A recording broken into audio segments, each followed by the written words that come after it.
Lads, today we're going to be talking about side decking in Yu-Gi-Oh! Yes, that's right, we're diving right into a video. Are we though? Are we really? No. We have couple of little things I want to talk about real quick, and then we'll jump right into the meat and potatoes of today's fun video. So, before we jump into it, I have joined a small group of smaller Yu-Gi-Oh! Channels, a Yu-Gi-Tubing collaboration page, and there is a Discord where there's a group of us as well as another a larger community of just viewers, players, etc., where we talk about a whole bunch of fun stuff. We do a whole lot. You can interact with me there as well as a couple of other Yu-Gi-Tubers, smaller, larger, everything in between, and it's a really cool place. So the link to that Discord is in the description of this video, as well as the Discord link to my own personal Discord that's not used as heavily, which is fine. We're slowly building a community over there. On top of that, we have a giveaway coming out. We just broke 200 subscribers, and that makes me really happy. Our goal is still 1,000 by the end of the year. I want 250 by the end of the month of May, and we'll be doing a giveaway. What we're going to do in that giveaway is 2 boxes of Dual Overload, and I'll be giving away 3 Machinist Structure decks. So, we've got some giveaways going out, and I want to give you guys some really cool products.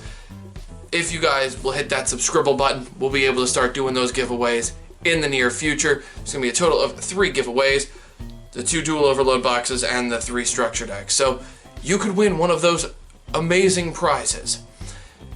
Now, moving forward, we'll be doing the next one as the 500. It will not be as quick as I'm trying to push for the 250. We were a lot closer to 250.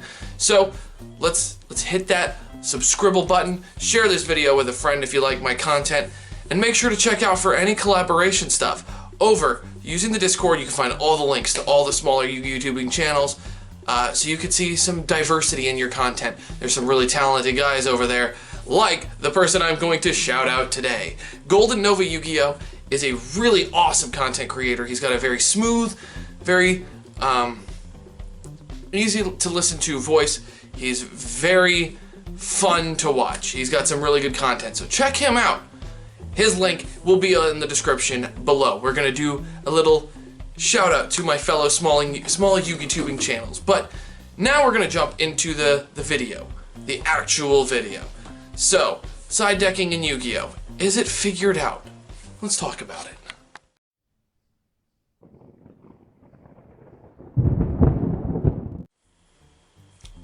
Alright, so let's get into side decking. So when you're side decking, typically speaking, there's about 5 categories people try to use to fill their side deck.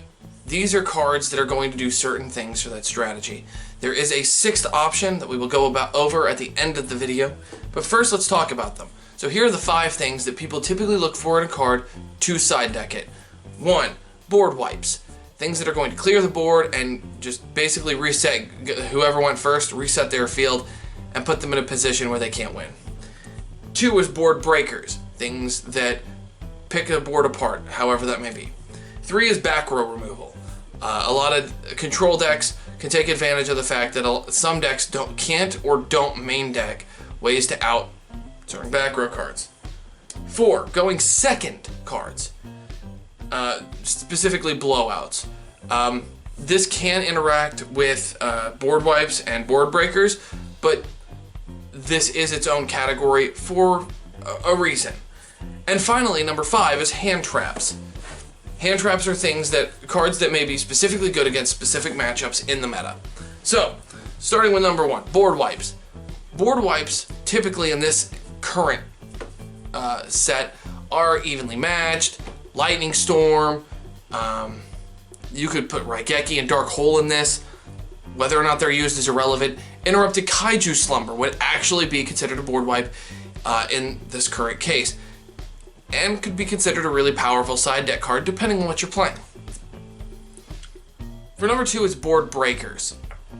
Board breakers are typically things that are going to pick the board apart. Individual Kaijus are a part of this. Sphere Mode is a part of this. Dark Ruler No More, Nibiru, those are all cards that break the board. They'd say, your board is really cool. It's a pity that it's gone. And those are really good, powerful things to have.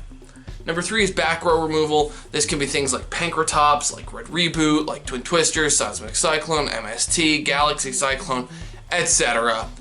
etc. Typhoon. Number 4 is going second blowout cards. This would be things like, again, like Evenly Matched, Lightning Storm, Interrupted Kaiju Slumber. These are cards that will break the board apart. Dark Ruler No More is a blowout card because they lose everything. And then finally, number 5, hand traps. Typically, that's relegated to like Droll Lockbird, Artifact Lancia, typically Nibiru sometimes. It just kind of varies. So we're going to go through each individual category and explain how to build a side deck. Okay, so I'm going to use Shaddoll Invoked as my example because it's my most recent video, and I've gotten some comments and some questions about it, and I want to explain how the side deck works in this. So in my current build, I used to run Droll and Lockbird because I found that my worst matchup was Pendulum because they were able to play around Window. So I had to rethink my strategy because Droll and Lockbird fits into number 5, right? And I main decked 3 Nibiru and I main decked 2 Ash Blossom and Joyous Spring. So how do I get around the problem of Pendulum being able to take advantage of the fact that Window locks them into one special summon, they just Pendulum summon and kill it? Pretty easy to deal with. So, how do I do that? Well, first and foremost, Droll and Lockbird was working. Droll and Lockbird handled it. But I found that a blowout card was actually stronger in this case. And that's why I side decked it. I side decked 3 copies of Dark Ruler No More.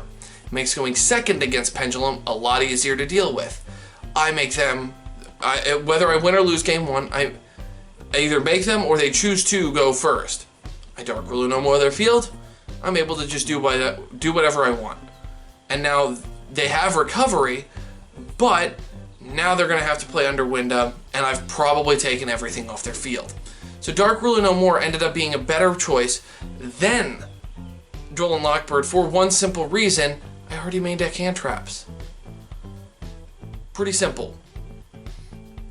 So I allocated the hand trap slot to a going second blowout card because the hand trap section I already have in my main deck, and that's part of building the deck.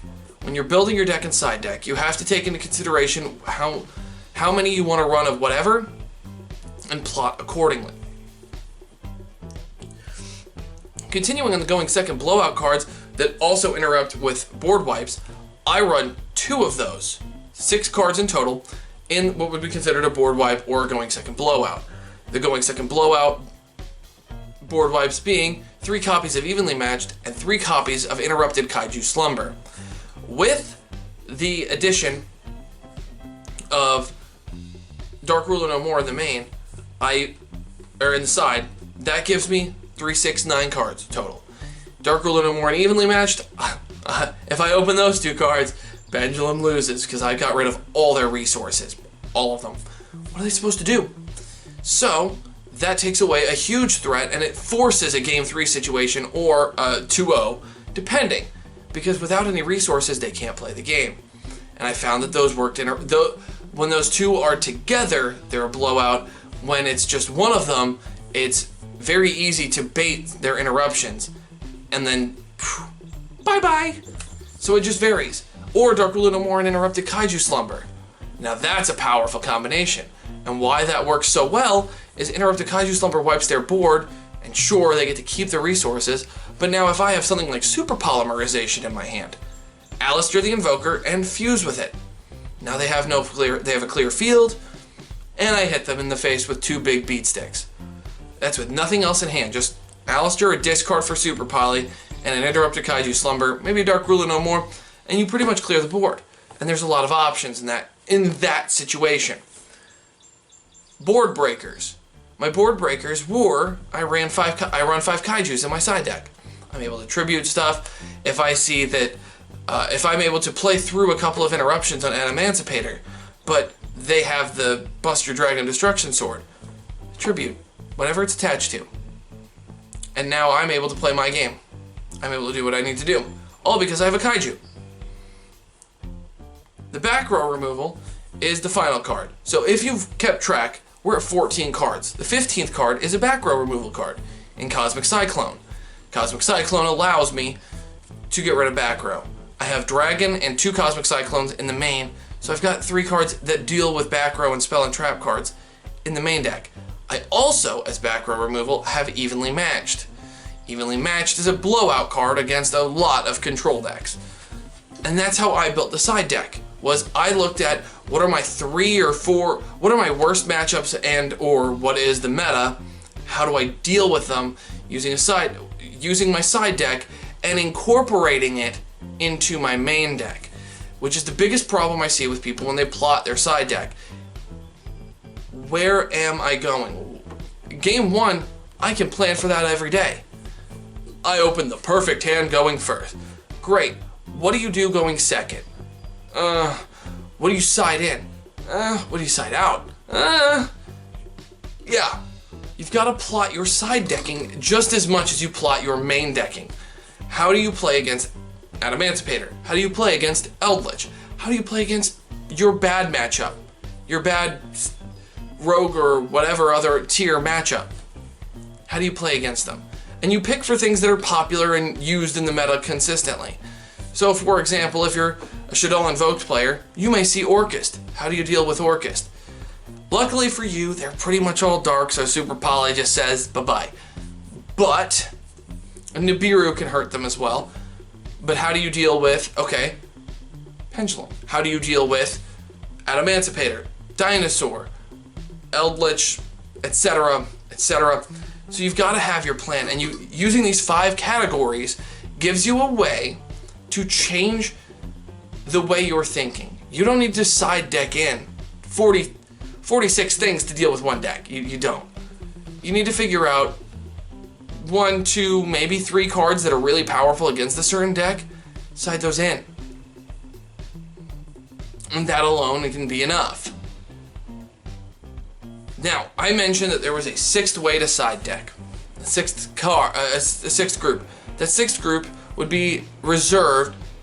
Of course it starts raining.